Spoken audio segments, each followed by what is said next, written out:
Hey, everybody, and welcome to the DLF Trade Show on the DLF YouTube channel. Russ and Addison are here, as always, to use DynastyLeagueFootball.com, the trade finder, the trade analyzer, and just help you do everything you need to dominate DLF, dominate your league fantasy. All right, I didn't think that one out before I went into it, but the word dominate was just so heavy in there. Then DLF and yeah, the emotion was there. It was, but it didn't really. Okay, well, this is one of my favorite kind of weeks because I did literally nothing, and that's my favorite. Addison, you have an idea? Yes. Addison, are you going to find the players for that idea? Yes. Addison, are you, as always, going to use the trade finder and the trade analyzer? Yes. Russ, show up and talk. Yes. Perfect. What a dynamic we got. It's great. I love it. This is like, I feel like the popular kid in high school doing a group project. It's a very different feel for me. and you're good enough that, you know, sometimes whenever those kids that didn't do anything, but then you had to go up and you had to present a PowerPoint and you have no idea what the slides are coming up. Nope. That's not you. You don't know what the slides are coming up, but you're good enough to talk through the information when that slide appears. Look at that. That's some version of teamwork, and I'll take it. Yes. That's what it is. So the idea that Addison had all by himself was apparently some of you people out there play with really early trade deadlines, and that is scary and confusing to me.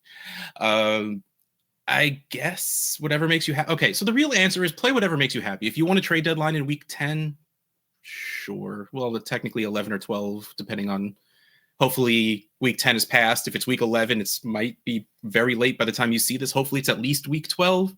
Hopefully it's the playoffs. Hopefully it doesn't exist. But again, that is always, as I say every single year, I could do multiple shows on whether there should or shouldn't be trade deadlines. But that's not what we're here for. We're here to help you people who do have them and do have them early, because we have buys and sells for your early trade deadlines. And like Addison said, I have no idea who we're about to talk about. So this is exciting. Let's get into it. All right. So tell me why Justin Herbert is a buy before a trade deadline right now. He has a phenomenal schedule coming up. A lot of the players that we go through in here are kind of more or less based on what their schedules are coming up. It's kind of hard to do it from a dynasty standpoint. Redraft is really easy because you don't really care what happens after the season ends. But from a dynasty standpoint, of course, we care about these guys for 2025, 2026 and beyond and stuff. But I tried to keep it within players that are cheap enough or maybe not as dynasty-ish. But for Justin Herbert, because he came into the year, you know, we were expecting a big run-heavy team, which he has been. Not much production, which there hasn't been. But there's been more production as of late because they have been throwing a little bit more and haven't been as efficient on the ground.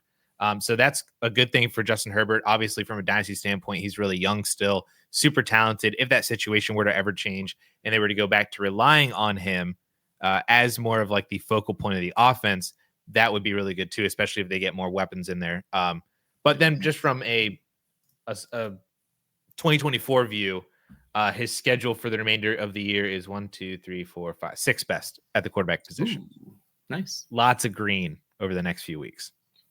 Yeah, and it's funny, while, again, you talk about young quarterback, and especially we usually talk super flex trades when we talk about this, it's not exactly, he's not a nothing, but the thing is, he has been disappointing.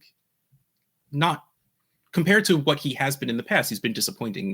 We kind of saw this coming a little bit, but so this could put him on the block for a lot of people who have been riding him for the past few years and are just sort of feel stuck with him at this point. So let's see what some of these trades are. 12-team Superflex, Justin Herbert and Rachaad White for DJ Moore, a late first, and Geno Smith. I'm going to say right away that this is the Justin Herbert side. Justin Herbert, 574. Rachaad White, 140 for a total of 713. DJ Moore, 349. A late first, 229. And Geno Smith, 228 for a total of 806.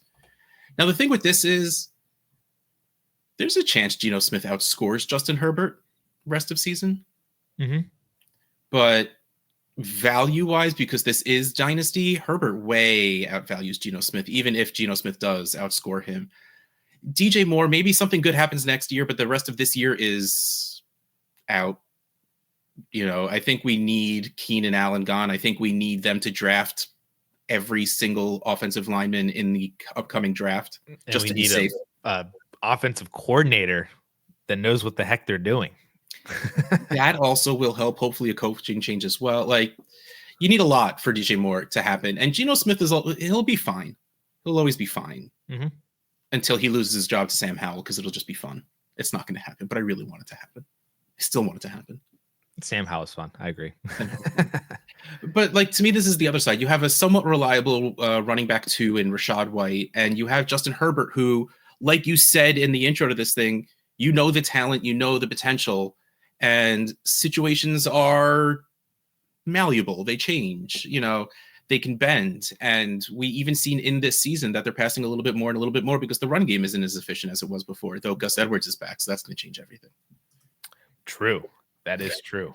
To me, this is pretty easily still the Justin Herbert side. I feel pretty happy getting, like, not that DJ Moore for Rachaad White. DJ Moore for Rachaad White isn't that awful. No, I was thinking the same thing when I put this together. And I wasn't ready to say that, but I think I'm saying it. I mean, when comparatively, like, DJ Moore's 27, Rachaad White's 25. That's kind of even given their respective positional ages, Rachaad White is definitely outscoring DJ Moore right now, because DJ Moore has been absolutely atrocious all year. But I think again, it's a situation thing, and like you just said, situations could be very malleable. And then next year you have a 28-year-old DJ Moore who has multiple thousand years under his belt, a top 10 fantasy season within the last couple of years too, which was last year. So, but fast forward to a year or two from now, it's within the past couple of years. But yeah, as of right now, that's not terrible. And, Rachaad White does also fall into the deadline buy category, that if you're looking for a solid RB2 or an extra flex spot for some running back depth, Rachaad White does fit that too, because they actually have the number one running back schedule for the remainder of the year, the Buccaneers. So him and Bucky do, but Rachaad White's so much less expensive than Bucky from a dynasty standpoint. So I pulled it up because I was curious just how Rachaad White was scoring on the season in points per game. He is RB 28. Yeah, but he got injured in week 6, came back week 7. Mm-hmm. What would you guess his points per game ranking is from week 7 through 10? I literally just made a video about him. I don't know if I've done it for the past couple weeks. He's probably I'd say RB 13. 8? He is RB 8 from week 7 through 10. A lot of that too is, they lost Mike Evans and Chris Godwin in the same game, and who's going to fill in a big void of their receiving work? But, probably the second best receiver that they have on the team right now, it's him and Kate Otten. Who's basically been the biggest beneficiaries of no Mike Evans and no Chris Godwin. Yeah, he's a little ballooned by that first game after those injuries with 29 points, but 29, 16, 12, and 19. Sorry, I said 12 twice, but he's averaging 19 points per game. That's really good. Mm-hmm. And Mike Evans they have a bye this week, I believe. Bye this week. And then Evans should be back, but that's getting one receiver back isn't going to take away the immense need for the running backs usage that they have right now.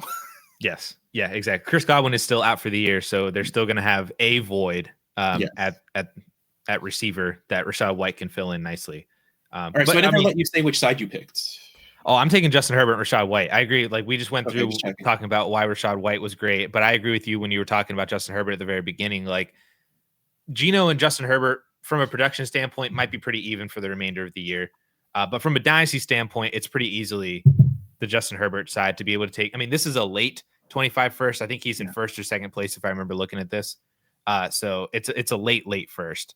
So Geno in a late first to basically gain almost 10 years of age back at the quarterback position. Lots of talent, buy low, so to speak, on Justin Herbert.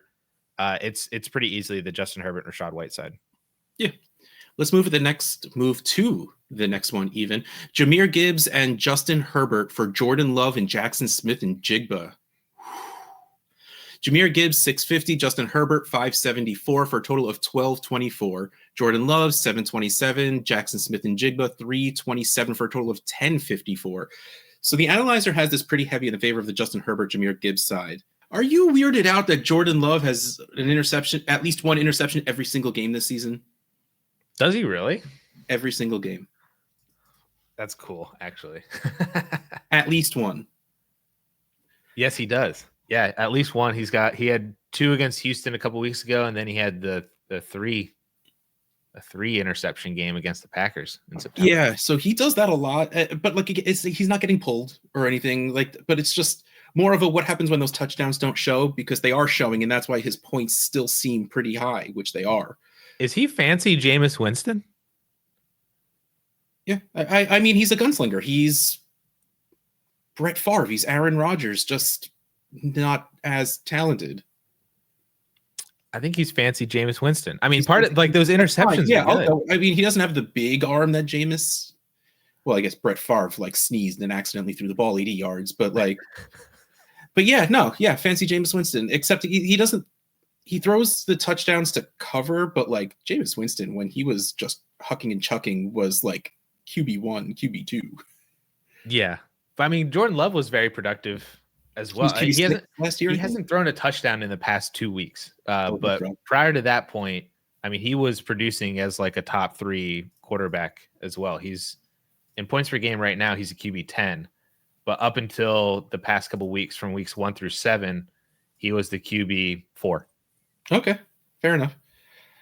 See, that's really where I'm stuck. Like, man, like, what are the points going to look like? Because if we're talking points here, what's the point difference between Love and Gibbs going to be? And then Herbert's going to outscore Smith and Jigba. Mm-hmm. Gibbs isn't having the season I wanted him to have. I'm going to be honest. He's having a good season. But, like, I was like, he could be the RB1 behind Christian McCaffrey season, which, of course, the whole Christian McCaffrey wheels fell off. But, like, he's not quite having the season I want. And, of course, the one game DK misses, JSN goes nuts, and now we're having Metcalf back. So who knows what that's going to be like. Mm-hmm. I think long-term, I'm going to stick with the long-term players, the quarterbacks of the same age. So give me the young wide receiver. Like, even maybe this year and maybe even next year, I think I ride with the Gibbs and Herbert side. I think it's stable, steadier. Yeah. You'll get the points. Gibbs is only 22 years old and overall rank of 22, which is why I got confused, because they're the same number.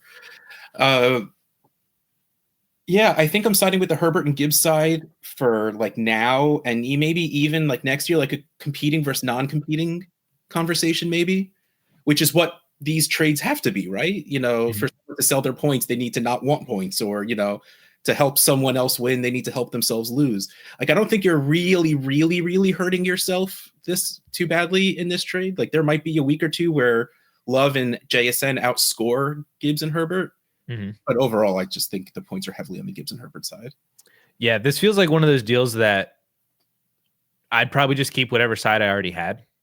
Like, it doesn't feel like enough incentive. Like, if you have Justin Herbert and Jahmyr Gibbs, are you really packaging both of them to move up to Jordan Love and get whatever JSN ultimately turns out to be, you know, which could still be fantastic if Tyler Lockett is gone at the end of the year and it really is DK and JSN. But what if Lockett's not gone, or if Lockett is gone, but then they bring somebody else in? Like, you know, JSN's really, really weird right now.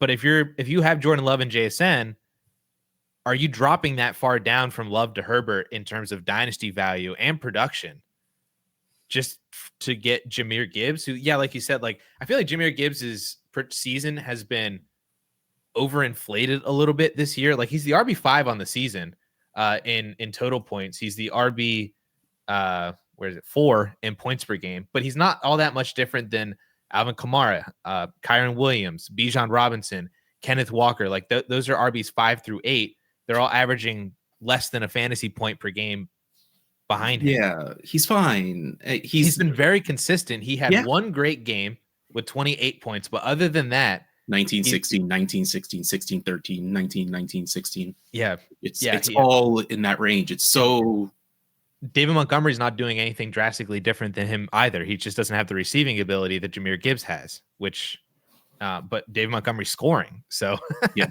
it's definitely really weird for Jahmyr Gibbs this year. He's just been very consistent, but outside of one game, he really doesn't have that ceiling. Yeah. So I don't know. This one is a weird one. It's definitely fun to talk about from a dynasty standpoint, but I think it's one of those trades where I just hit decline no matter what side I had and try to work something else out. I can see that. I can definitely see that. My JSN love might make me want to take this if I'm like deciding to full rebuild. And if I'm worried about Justin Herbert being long-term, shackled down by this offense, I get the pivot at that point. But like you said, I think I'm with you in 90% of the cases where this is just like But if I'm picking a side, I really do think it's the Herbert and Gibbs side I'm sticking with. I'm with it. All right, next player. We're buying George Pickens. Yeah, we are. All right, tell me why we're buying George Pickens. He's going to be the Super Bowl MVP this year. Is there any other reason why? All right, I'm going to hand you some breaks. Take these and then pump them a few times. just pump those breaks. You did that to me. I think that was last week. You did that to me too. Did I talk really about Russell Wilson? Where I bet you were like, why should we buy Russell Wilson? I was like, because he's amazing. He's going to lead us to a Super Bowl, blah, blah. And I think you were like, you were up here. We need you down here for reality. I'm just too in on the Steelers, man. I haven't been this excited about a Steelers team in a very long time. It's so bad that I amuse myself as much as I do. Okay, keep going. But Pickens has been fantastic. Basically, ever since Russell Wilson took over, he's elevated the passing game to a level that I had hoped he would. And he's elevated George Pickens to the level that I had hoped that Pickens would be at before the season started, whenever they traded away Deontay Johnson. Because you saw, last year in like the 4 or 5 games that Deontay was hurt, Pickens was an alpha. He was averaging like over 30% target share, was averaging like 16 fantasy points a game. That's what he did last year without Deontay. This year, that was my hope for him, no matter who the quarterback was, but Fields just really dragged him down. Yeah. Russ is not dragging him down. So Pickens has been phenomenal, and the schedule for the Steelers for Pickens over the next 6 or 7 weeks is phenomenal. It's one of the best in the league. Interesting. All right, so let's get to. I agree. Like I was always a little bit on the Pickens bandwagon, saying that like he's doing pretty well with pure garbage at quarterback. So what happens when he gets a real one? And now we're seeing what happens. I wish I had. It's the number one schedule. The Steelers have the number one wide receiver schedule for the remainder of the year. I wish I bought more George Pickens before right now. So, okay, let's go. 12-team Superflex. George Pickens for Xavier Worthy and Brandon Ayuk. That's heavy, man. George Pickens at 275.3. Caution, Team B is giving up the highest value asset and the most pieces in the deal because Xavier Worthy is 284.6 and Ayuk by himself is 273.7. So this is 2 players of pretty much the same value as George Pickens for George Pickens. But one player's not playing, and the other player's playing really bad. That offense just doesn't want to be fun, and I don't get it. It's an Andy Reid offense. Why are they trying to be boring? It's fun if you have Kareem Hunt or Kelsey. Yeah, finally, thankfully. So I remember when Ayuk first got hurt, someone sent me Ayuk for my Pickens, and I rejected it, holding on to Pickens. Nice. If he added Xavier Worthy, I think I probably would have taken it. That's like pre-season draft season bias for Xavier Worthy still? That's me still believing in Xavier Worthy. Yeah. Do you still believe that he had? Do you think he's lost value, or do you think he's still where he was at before the season started? Oh, he's lost value for sure. Okay, all right. Yeah, I'm worried about Xavier Worthy, dude. I think that I've been having this conversation since like week 4 or 5 that we need to be starting to talk about Xavier Worthy because he hasn't been producing, and he's been in about as amazing of a situation he might have for the next few years with a really old Travis Kelce who's on the brink of retirement. No Isaiah Pacheco, so you would think that they would have had to have run more, but Hunt was doing really well. And no Rashee Rice specifically. And he's not doing anything. We want all of these wide receivers to come in and do things immediately. Not everyone's ready to do it right away in their rookie year. Like there's an adjustment. There absolutely is. Do I hope he does it before the season ends? Yeah, I hope he kicks up a little bit before the end of the season. But I mean, I'm not giving up because of this. Like, unfortunately, they're not using him in more than just the deep game, which I don't understand because all they have is Kelsey to throw to and Worthy. Like, why wouldn't you use Worthy in many manners? Mm-hmm. But they still don't. Well, they had to go out and get DeAndre Hopkins specifically for that, So I'm hoping that with that, because we've seen DeAndre Hopkins can still be DeAndre Hopkins, when he has Patrick Mahomes throwing him the ball. Like, I'm hoping having him over there will help Xavier Worthy, give him a little bit less coverage, give him a wide receiver to learn from, right? Like, if you're a young wide receiver, you want to be sitting next to DeAndre Hopkins in the wide receiver room. Like, first of all, just to see that he actually cuts the slits in his gloves because his hands are so big, he can't stretch his fingers in gloves, which is insane. But also, again, do I think Xavier Worthy, yes, Xavier Worthy is not going to have the ceiling I hoped he did when he was coming in, because it looks like Andy Reid lost his creativity. Like, we used to say, we want this guy to go to a coach like Andy Reid because he finds the way best uses for his players. It doesn't really seem like that happens now. So the funny part is you say that and they're 9-0. Oh no, that's they don't have to be. That's the thing. They're good. And the thing is, I think I heard a stat on this past week where they are now 9-0 whenever trailing in the second half. I'd believe it. Because they don't care. It's the regular season. They sleep through the first half, play a little in the third, play in the fourth, call it a victory. Yeah. They're good, man. And I think the fear is that they're this good without using Xavier Worthy at all. Yes, that's where I'm getting, where they don't need to be that creative. He has 6 targets over the last 2 weeks and only has 1 reception for 11 yards. That's including the overtime game that they had against the Buccaneers last week when they put up 30. He didn't have a catch that past week. He's broken 40 yards twice in the season. One of those games was also a 47-yard game that quantifies. So it's probably one catch too. That was week 1. That was his 2 catches in week 1. So he only had a game over 50 yards. He only has 1 game with more than 3 receptions, and that is while having 3 games over 6 targets. Which is why I'm hoping this is like a Devonta Smith situation where Devonta Smith was good on his own, but I always felt he'd be better with an X on the other side. Then AJ Brown came to town and Devonta Smith, in my opinion, shines. Mm-hmm. So I'm kind of hoping that's what happens here. I'm kind of like with Rashee Rice. I know we're talking about the wrong player for far too long, but I can't help it. We started. Rashee Rice literally just does not overlap anywhere that Xavier Worthy does, but DeAndre Hopkins will. So I'm hoping that it will affect some of the coverage going to Worthy and all of those things that will ease him into playing more, getting more targets better. Or no targets at all, apparently. I think the realistic answer here, I think, is probably still Pickens. But if you're playing for the future, getting Worthy and Ayuk feels good. Yes, I will agree with that. That's where I think that this trade is tough because it does feel like 2 players who are around-ish the value of Pickens. It's just that value needs to be realized by very specific teams in every league. Yes. For that to be the case.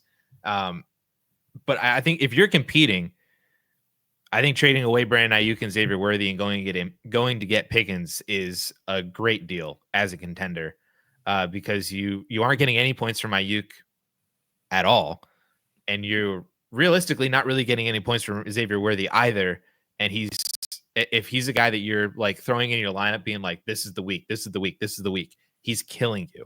So replacing that with George Pickens, I think, would be so much better, especially with the schedule that he has for the remainder of the year. And it's not like Pickens is just a win now asset either. He's the second youngest player in this deal.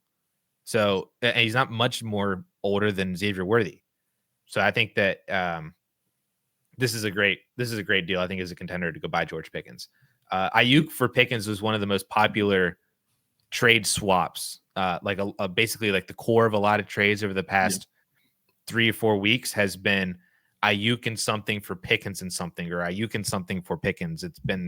That's been a very popular swap. So let's go to see what this next trade is. Another player of ours that isn't necessarily doing anything. George Pickens and Audric Estime for Jalen Waddle and Jalen Tolbert. 2 Jalens, both spelled differently. George Pickens, 275. Audric Estime, 12. For a total of 287. Jalen Waddle, 395. That's very generous these days. And Jalen Tolbert, 23 for a total of 418. Jalen Waddle, man. I'm so sad. I'm also mad too. First of all, I bet on Jalen Waddle over 3.5 receptions on the Monday night game, and he had 2 on the opening drive, and then only had 1 for the rest of the game. Oof. Like, how does that work? He had an end around. I should have done over 3.5 touches. Then that would have worked. But yeah, what the heck, man? Yeah. Yeah, the Jalen Waddle season's very, very rough. I mean, we know we've seen better out of him, so hopefully... I mean, the offense hasn't been the Dolphins' offense even since Tua came back. Maybe it does get back to that. Maybe it doesn't. I don't know. But either way, this just feels like it's Pickens for Waddle, and I think you have to take Pickens right now. I think so, too. I mean, getting Audric Estime right now is not a bad thing either. This deal was done... a day or two before this past weekends of games when Audric Estime took over the backfield. Javonte pretty much got benched. Yeah, essentially. So if you're going to get the potential Broncos starting running back for the remainder of the year, whatever that ends up being worth, or maybe he's Tyrone Tracy. I mean, Estime was a pretty good prospect. If he can, do Tyrone Tracy things, that's not the worst dart throw to throw at a player, especially if you're just swapping over Jalen Tolbert essentially for him. Yeah. But yeah, I think you got to take Pickens over Jalen Waddle right now. And I'm looking at Miami's rest of season schedule. They play Vegas this week, who is a hard wide receiver matchup, but I think that's because you just run on Vegas and you win. New England, Green Bay, average matchups. The Jets are hard on paper, but they have been terrible since Saleh got fired. Houston's a great matchup. San Francisco's a below average matchup. Then they got the Browns, fantastic matchup in championship week. So I wouldn't give up on Jalen Waddle to the point where I'm like, oh, I just need to move off of Waddle for points. Any points right now, move off of Jalen Waddle. Don't care about who it is coming back or the age coming back. But yeah, Waddle for Pickens, I mean, you're gaining 2 years of age, and you're probably going to gain a lot more production. And a team wide receiver 1 as well. That's the other issue with Waddle, is that he's not the wide receiver 1. So the volume and production is all... I'm sad. Yeah, it hurts a bit. But yeah, George Pickens here. And go trade for George Pickens. Chuba Hubbard's a sell after getting his extension. This might sound like a hot take, but now might be the perfect time to do it, though, because of that extension. His schedule for the remainder of the year at the running back position is 4th worst. They have a bye week this week, so you can't play them. Then they play the Chiefs in week 11. That is literally the worst matchup against running backs in the entire NFL. Buccaneers are average. Then they got the Eagles. That is the 2nd worst matchup against running backs. So that's your next 3 weeks. The playoff schedule is all right. Cowboys, Cardinals, Buccaneers. If you can get through the next 4 weeks with him on a bye and then playing the 2 literally worst matchups for any running back ever in the NFL. If you can get through that, the playoff schedule is fine. But I also wonder if there is an overinflated confidence level in Chuba Hubbard right now because of that extension. But did you see the details of that extension, by the way? All I know, it's 4 years, and I think it's like 15 guaranteed. Yes. So he will be on the team 100% next year based on how the dead cap and his cap hit works. But in 2026, that's the first year he can be cut for, I think, to save like $4 million in 2026. And so 2027, he can be cut. Then 2028, he can most definitely be cut. So I almost view it as a 1-year extension with 3 team options if they wanted to move off of him, and Jonathan Brooks is doing really well. Because a lot of that money got front loaded and they can get off of him pretty quickly, even though it's a 4-year deal. So I think that's where I think the best time might be to sell Chuba Hubbard right now, because he's producing well. But the schedule coming up is going to be really tough. And despite the 4-year extension, he's not going to be on the Panthers for 4 years. I'd be shocked. I'd be shocked if he was on the team in 2 years. Yeah, I don't think anybody thinks players are going to be on the team for the full length of their contracts, especially running backs. Yeah. So let's see what trades we have. 12-team Superflex, Mike Evans and Chuba Hubbard for Brandon Ayuk and a mid-second. I mean, yeah, if you're rebuilding, this is prime, right? Mike Evans, 174, Chuba, 55 for a total of 228. Ayuk, 274, a second, 111 for a total of 385. Feels a little heavier on the Ayuk. Like, I think I agree with the analyzer, where it's a little heavier value-wise on the Ayuk and second side. Maybe just because Evans got hurt. Like, if Evans was playing the whole season and playing like he has been this whole season, I'd probably be saying it's an overpay, but it's worth it. But just because he's coming off of injury, and that's a little something to worry about, even though he has this extra week of the bye week to rest it off. But then a second for Chuba makes sense, even though it's 55 to 111 in the analyzer. You're not getting Chuba Hubbard for less than a second. So, like, this feels like a realistic trade. One, I would say exactly what I did. I think the value's on the Ayuk side, but if you want those points, if I wanted the points, I would make this trade. I'd agree. I agreed with you up until that final statement that I think that if I wanted points and I had Brandon Ayuk just sitting on IR and a free second, of course, I'd go and see if I can get Pickett instead. Like, you know. Well, not even just like, I feel if you're just like, well, I can't get George Pickens. He's on a contending team. I got to look at these rebuilding teams, blah, blah. What do they got? I think I want somebody different than Chuba Hubbard. That's really, yeah. Well, knowing what we know now and everything you just read off. Yes. Yeah.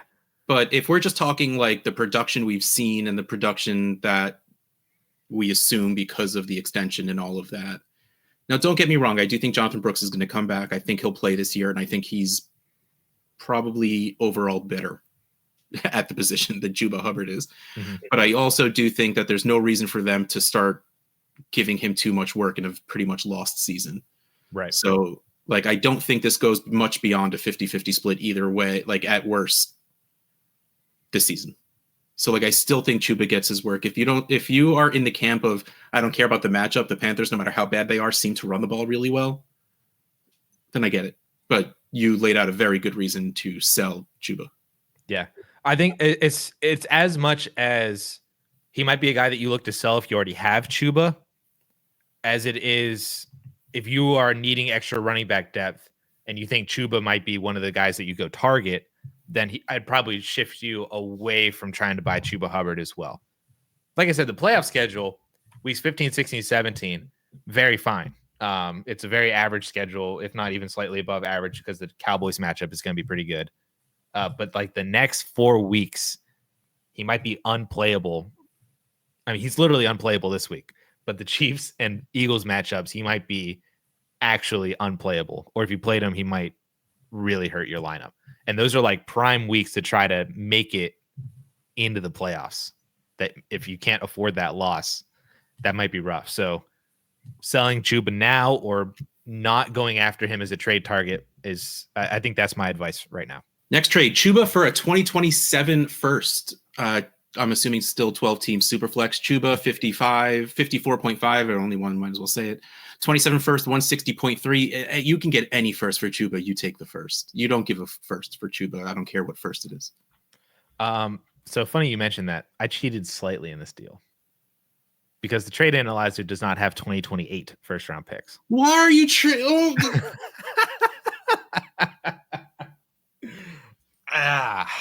I saw it. I was like, oh, Chuba for a 28 first, dude. I was like, Russ needs to know about this one. I literally host a show called Trade Addicts. I host the DLF trade show. I like trades. I only go 2 years out with my picks. What does that even mean? 2028. What is that? I can't even think about 2028, dude. That's That's so far away. That's a whole other presidential election cycle. I can't even think about that one after what we just went through with this one. And it's just like, it's so far away. You know what? I'll defend 27 for a second. Freshmen right now are at least can come out in 2027. There's nothing for 28. You're like, are you going to go watch some high school just to figure it out to see how you feel? Like, no, wow. The answer is still the first. I don't care what it is. The answer is a first over Chuba. But what are you doing? Do you make them pay to? Do you make them pay for the 2028 season? Oh man, like what do you do? That's why you just don't allow 2028s. I think you open up such a massive can of something that I don't think you want to deal with. But yes, the answer is still any first round pick for Chuba. I guess. Would you do a 2029 first for Chuba?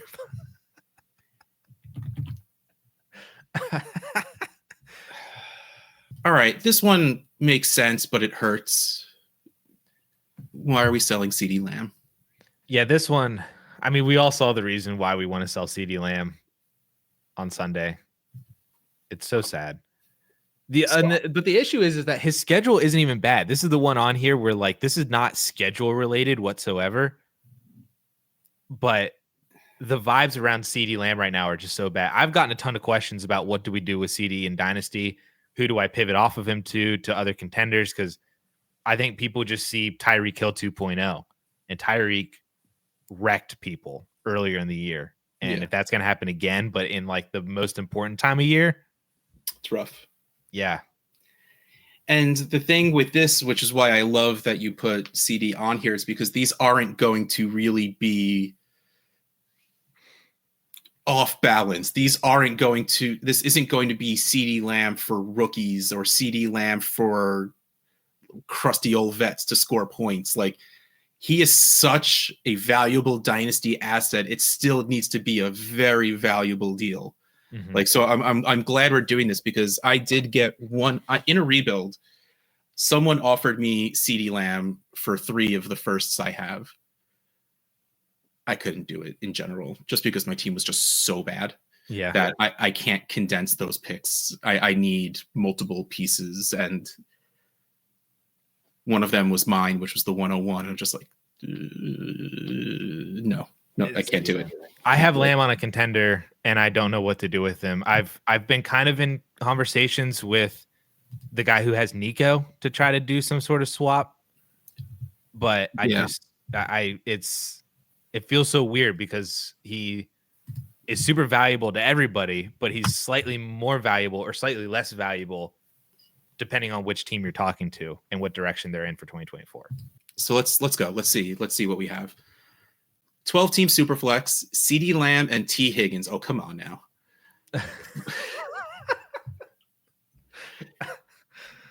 CeeDee Lamb and T. Higgins for Puka and Puka for a late first and a late second. CeeDee Lamb 825, T. Higgins 280 for a total of 1105. Puka 592, a late first 229, a late second 98 for a total of 919. I get it. I get moving off of CD because you're scared. I get getting Puka's points. But I think I agree with the analyzer here. I think this is CeeDee Lamb and T. Higgins. Like that, if that was another first, I'd start thinking about it. But being a second, that second doesn't have a place in this trade for me. I think T. Higgins for a late Superflex first is fine. I don't mind it if you're kind of done with T. Higgins because he hasn't really been playing. The issue is that this year is like such a prime example of how rough it's been for T. Higgins because he was so good when he plays. Yep. And he didn't play to start the year, and he hasn't played for like the past 3 weeks. It's just so annoying. And I understand really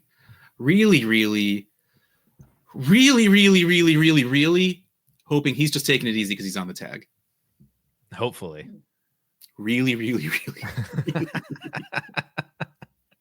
It's so I understand it. Like last year, people were like, "Oh, I hate T. Higgins. He never plays and does all this, blah blah blah." But then, like, I was like, "We can't do that with T. Higgins. Like, he could just come back and players get hurt and you lose seasons with them. It's totally fine." But then he's doing it all again this year, and especially after seeing how good he was when he was playing. I understand that if you're just like, you know what, I'm ready to get off the train, or more likely the roller coaster, give me the first round pick. That's totally fine. And then Puka in a second for CeeDee Lamb.